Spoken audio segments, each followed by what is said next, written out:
हाँ, तो अब अपने ना फंगस कोलियोटोट्राइकम शुरू करते हैं। ये आप सामने देख रहे हो फंगस कोलियोटोट्राइकम। ठीक है। सबसे पहले तो अपने इसकी अक्रेंस एंड हैबिट की बात कर लेते हैं। तो जो मैंने अंडरलाइन कर रखा है, जो मैंने सर्किल कर रखा है, इनसर्किल कर रखा है, गोले से बना रखे हैं, वो मेजर पॉइंट्स हैं जो भी फंगस मैं करवा रहा हूँ या करवाऊँगा। ठीक है ना। तो आप ये जो पार्ट है फंगस कोलियोटोट्राइकम के, तो ये जो पॉइंट्स हैं ये आप लिख सकते हैं और इससे आपका सारा फंगस कंप्लीट भी हो जाएगा। ठीक है। तो अकरेंस एंड हैबिट में देखो, अब आप almost all the species are facultative parasites. कैसे पैरासाइट्स हैं? Facultative parasites. मैंने पहले आपको करा चुका हूं, ऑब्लिगेट पैरासाइट, फैक्यूलिटेटिव पैरासाइट्स। ठीक है। तो इनकी नेचर कैसी है या ये कैसे अकर करेंगे, how they occur as facultative parasites. Second line में आप देखेंगे तो मैंने एक एनसर्किल कर रखा है डिजीज। ये क्या बता रहा है कि the fungus colletotrichum cause disease which is called as anthracnose, ANTHRACNOSE, anthracnose. ठीक है। एंथ्रासिनोज डिजीज क्या होती है? ये एक किसी भी पार्ट में प्लांट के जो या जो भी आप कंपोनेंट जिसकी भी बात कर रहे हैं, उसमें ये स्मॉल एरिया में डेड टिश्यू ऑब्जर्व होंगे। It is the small area comprising of dead tissues. तो ऐसी डिजीज को आप एंथ्रासिनोज से रिप्रेजेंट करेंगे। अब नेक्स्ट आप देख रहे हैं कि मैंने टिक लगा रखा है कुछ पॉइंट्स पे। I am explaining which are the species that causes different diseases. मतलब जो कोलियोटोट्राइकम फंगस है उनकी कौन कौन सी स्पीशीज डिफरेंट डिजीज करती है। तो गन्ना हम खाते हैं, गन्ने को अंग्रेजी में कहते हैं शुगर केन। शुगर केन का बॉटनिकल नाम ब्रैकेट में लिखा है सैकेरम ऑफिसेनेरम। देखें आप, सैकेरम में एस कैपिटल आएगा और ओ स्मॉल आएगा। जीनस का जो पहला लेटर है वो कैपिटल आएगा, ये याद रखें, ये गलती नहीं करनी है। ठीक है। और स्पीशीज का जो फर्स्ट लेटर है वो स्मॉल आएगा। Colletotrichum falcatum, it causes red rot of sugarcane. तो आप ये स्पीशीज याद कर सकते हैं। ठीक है। दूसरा है कोलियोटोट्राइकम एट्रामेंटेरियम, ATTRAMENTARIUM।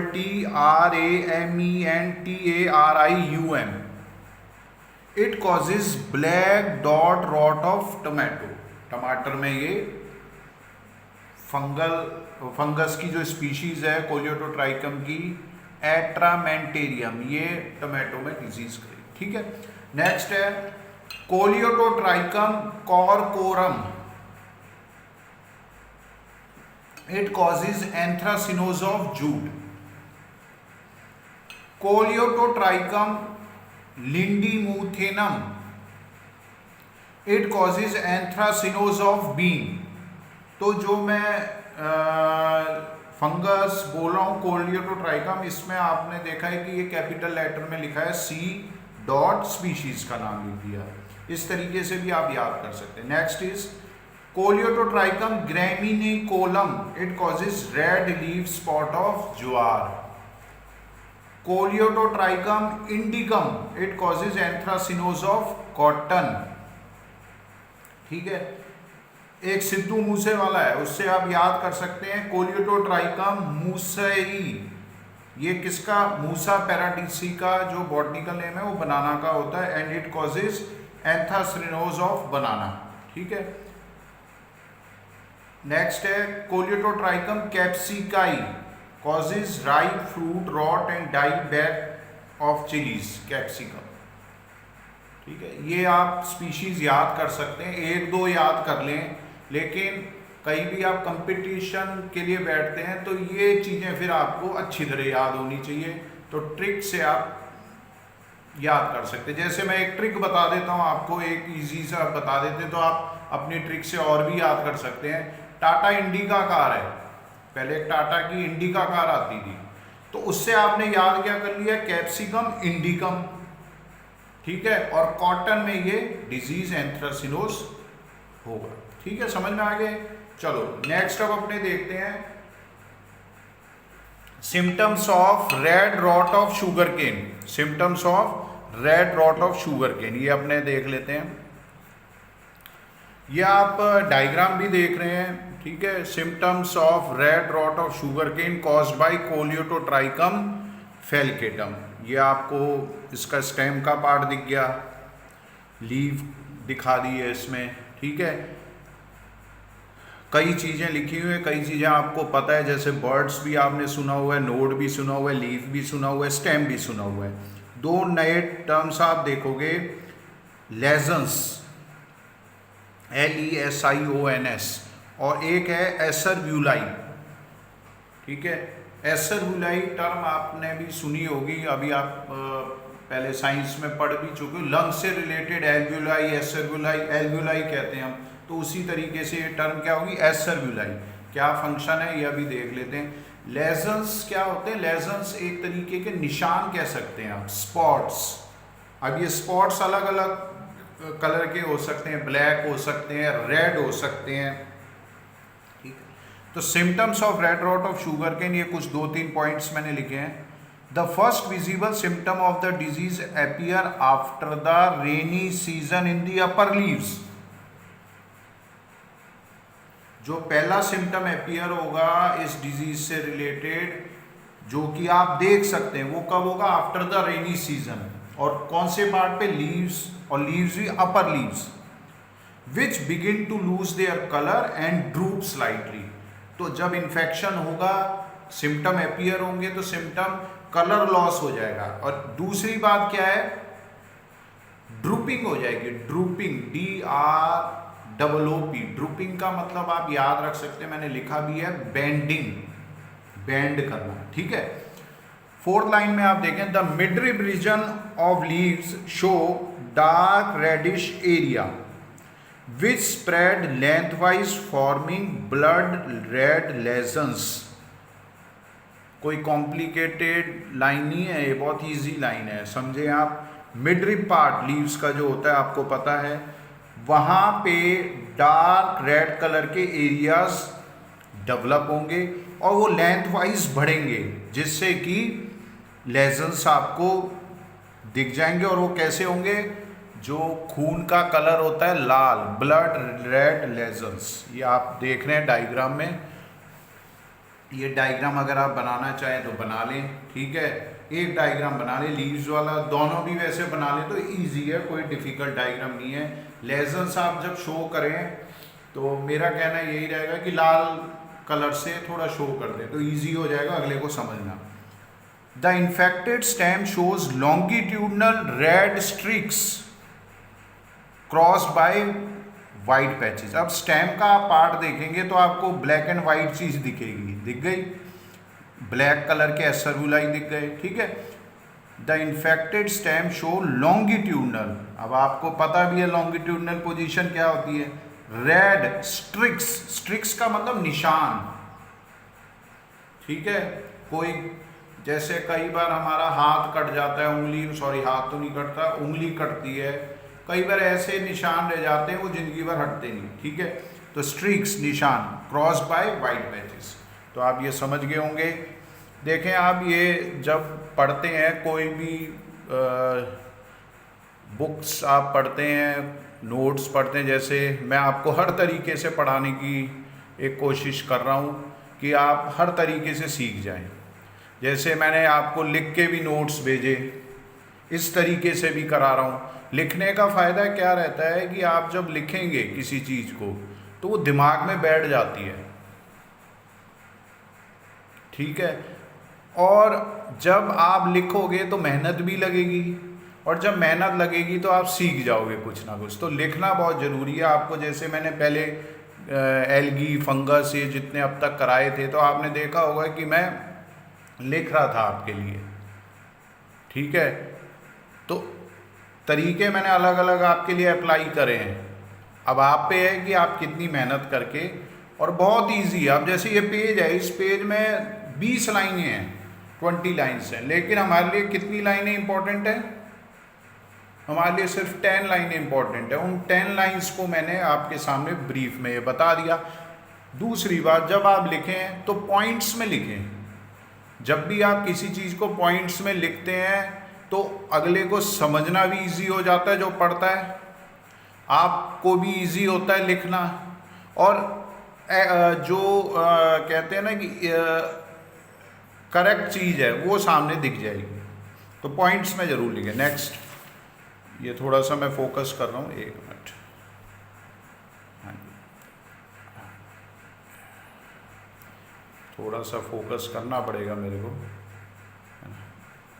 ये देखें अब आप, वेजिटेटिव स्ट्रक्चर, वेजिटेटिव स्ट्रक्चर, ठीक है। वेजिटेटिव स्ट्रक्चर जो कोलियोडोट्राइकम फंगस की है, मैं कहूँगा सबसे इजी है अब तक जितने आपने फंगस पढ़ ली हैं। वेजिटेटिव स्ट्रक्चर में क्या है? The mycelium is endophytic. Endo का मतलब आपको पता ही है, अंदर की तरफ।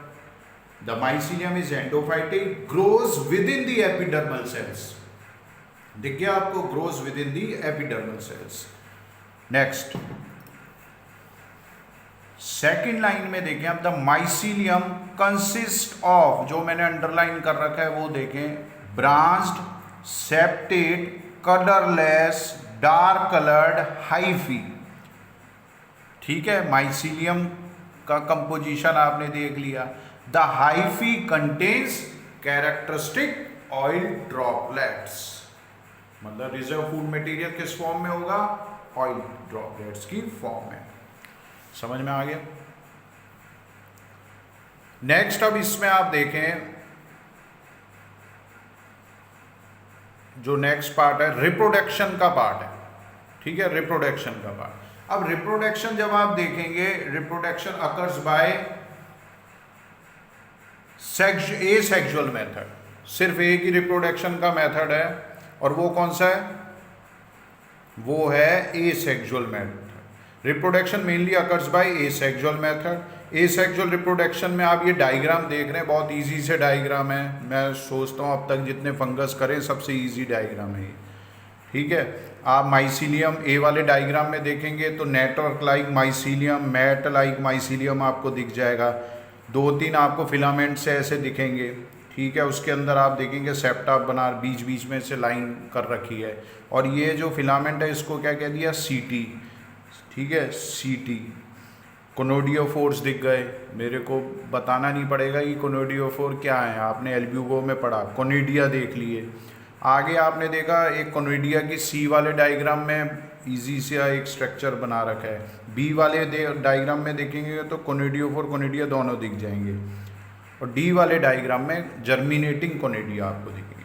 सो asexual reproduction occur by means of conidia produced on conidiophores in specific fruiting bodies called acervuli, which appear as minute black dot-like structure on the surface of host। अरे बिल्कुल भी मुश्किल नहीं है, ये तो एक सीक्वेंस में ही आपने याद कर लिया। एसेक्सुअल रिप्रोडक्शन किसके थ्रू होगा? कोनिडिया के थ्रू। कोनिडिया कहाँ बॉर्न होंगे? कोनिडियोफोर पे। ठीक है, और कोनिडियोफोर आगे कहाँ रिप्रेजेंट होंगे? फ्रूटिंग बॉडीज एसेर्वुलाई पे। और एसेर्वुलाई किस तरीके के आपको दिखेंगे? Black dot like structure, dot बनाते ना वो ब्लैक कलर का, on the surface of host, जहाँ की वो आगे इन्फेक्शन या अपनी लाइफ साइकिल कंप्लीट करेंगे। 2-3 लाइनें छोड़ने के बाद आप देखना, each acervulus consist of large number of aseptate one celled conidiophore arranged in palisade like manner, and each conidiophore develops into single conidium. Acervulus जो है वो किस चीज़ का कंपोज होगा? एसेप्टेड वन सेल्ड कोनिडियोफोर का। और कैसे होगा? पैलिसेड फॉर्म में। पैलिसेड का मतलब क्या होता है, सिक्के रख दो आप, 5-5 के सिक्के एक के ऊपर एक रख दो। Each conidiophore develops single conidium, conidiophore आगे कोनिडियम बनाएगा, ये आपने पहले एल्ब्यूमो में भी पढ़ा है। अब ये कोनिडियम बाहर कैसे आएगा, इससे रिलेटेड आप 2-3 लाइनें छोड़ने के बाद मैंने अंडरलाइन कर रखा है, फाइनली दी एपिडर्मिस रप्चर, मतलब आप याद रखें कि एपिडर्मिस रप्चर हो जाएगा एंड एसेरुलाई गेट एक्सपोज्ड। तो कोई चीज़ जब टूटेगी तो जो चीज़ अंदर है वो बाहर निकल आएगी। समझ में आ गया आपको? नेक्स्ट सेकेंड लाइन और सेकेंड लास्ट लाइन में देखना, the most characteristic feature of this genus is the presence of brown coloured long 1 to 4 septate सीटी अराउंड दी एसिरुलस। सीटी आपने देख लिया, लॉन्ग टाइप के ब्राउन कलर्ड फिलामेंट, सेप्टा जरूर बनाने हैं। अब आप देख रहे होंगे मैंने सेप्टा यहाँ शो कर रखा है, 1 2 3 4, 1 2 3 4, 4 बनाने, 1 बना दो, 4 बना दो। कोनिडियोफोर जब आप बनाएंगे तो मैंने आपको बताया था ये ए सेप्टेट है, यहाँ कोनिडियोफोर में आपको सेप्टा नहीं बनाने, ठीक है, समझ में आ गया ये। उसके बाद अब अपने जर्मिनेशन पे आ जाते हैं। आप सेकंड लास्ट लाइन के ऊपर लाइन देखना, they get separated by rain water. They का मतलब क्या हो गया, conidia, conidia get separated by rain water, मतलब जो एजेंसी उनको इफेक्ट कर रही है, उनके जर्मिनेशन को प्रमोट कर रही है, रेन वाटर। एंड डिससेमिनेटेड, डिससेमिनेटेड का मतलब होता है dispersal by wind blown rain drops, ठीक है, ये इनके मीडियम है। On reaching a suitable substratum, each conidium germinates by giving out 1 to 4 germ tubes and forms mycelium। वो आगे germ tube बनाएगा और वो mycelium बना देगा। तो ये अपना पार्ट हो गया कोलियोटोट्राइकम फंगस से। ये क्वेश्चंस 2-3 हैं इसके, ये देख सकते हैं आप, ये मैंने दिखा दिए हैं यहाँ पे, ठीक है। तो ये आप पढ़ लें, इजीली लिखें, पॉइंट्स में लिखें और मेरे को भेजेंगे, ठीक है, लिख के आप मेरे को भेजें, जिससे कि जज कर पाऊँ मैं कि कहाँ मेरे को कुछ व्यू देने हैं या नहीं देने हैं, ठीक है। So thank you very much.